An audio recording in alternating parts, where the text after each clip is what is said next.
Hello, welcome to this tutorial.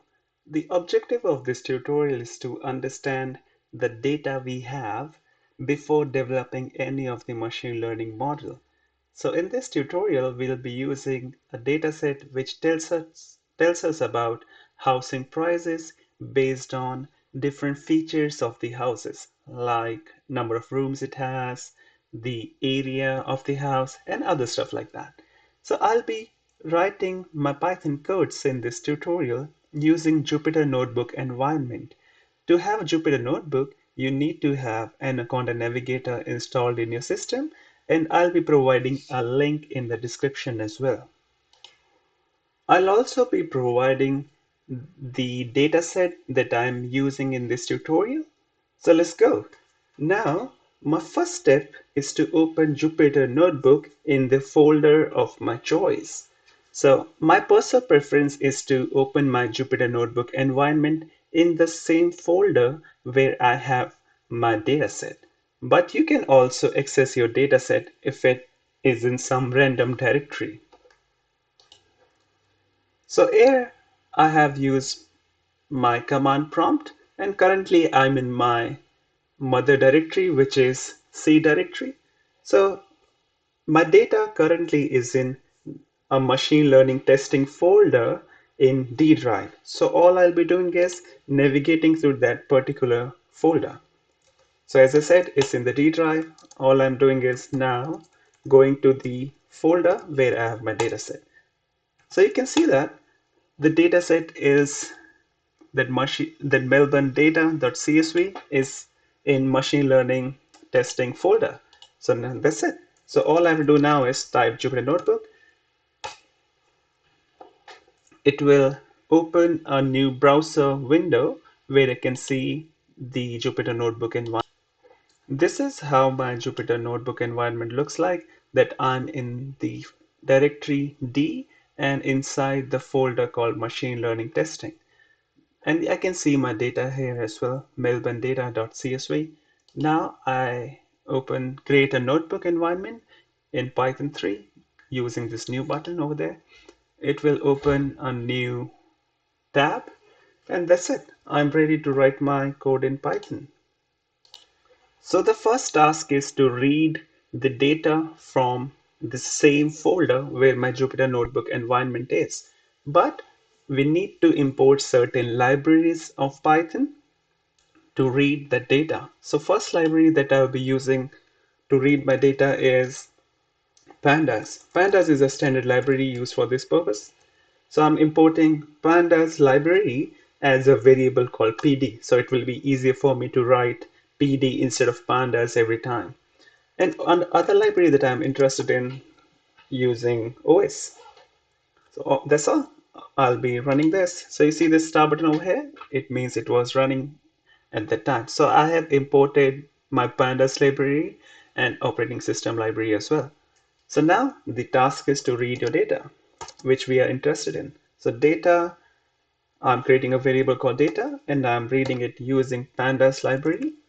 So the command for that is read.csv, and the file's name. You can see that my file name was melb underscore data.csv. So I'll be doing that. CSV, and that's it. So once I do it, I have run my data now. So you can visualize your data as well, whether you have read it correctly or not. So there's a command called .head, which displays the first 5 rows of your data. So that's it. I can see first 5 rows of my data, and I can also see that this data set has 21 columns, which tells different features of this particular data. So it has rooms, type, price, and other stuff like that. So till now, my data was in the same folder where I have my Jupyter Notebook opened. But what about accessing a data from a different directory? For that, we have to specify the path for that particular data. So all I'll be doing is defining the path and adding R in front of it. So that's it. So this is the folder where I have my data set called Melville data is the same data which I previously used. I just changed the name of it by adding one after it. So make sure that you add R in front of it. Okay, so once we do it, we run it. And instead of mentioning the file's name directly, I'll mention the path to that particular file. So this is, here we go. And when I run it again, I'll still get the same data. You can see that.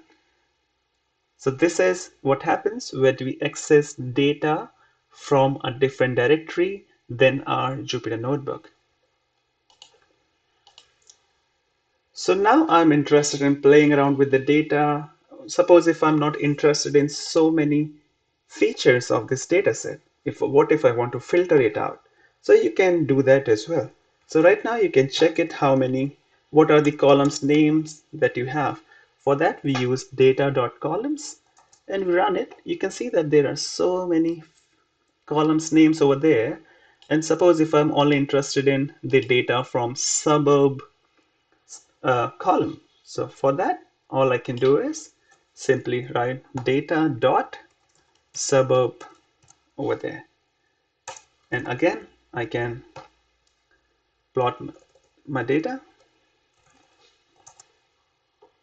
Sorry, data dot suburb. Suppose I want to print the information from data dot suburb. You can see that it only picked the information from the suburb column. But what if I want to have information from more than one column? In that case, I can simply call it features. I can simply create a feature set which will mention that, okay, I want to access data from these particular columns. Suppose I want to use suburb, then suppose I want to use rooms and method. So these are the columns that I picked up from over here: suburb, rooms, and method. Okay, so once I do it, let's run it. And after that, you can simply print information from these three columns only. So data and features.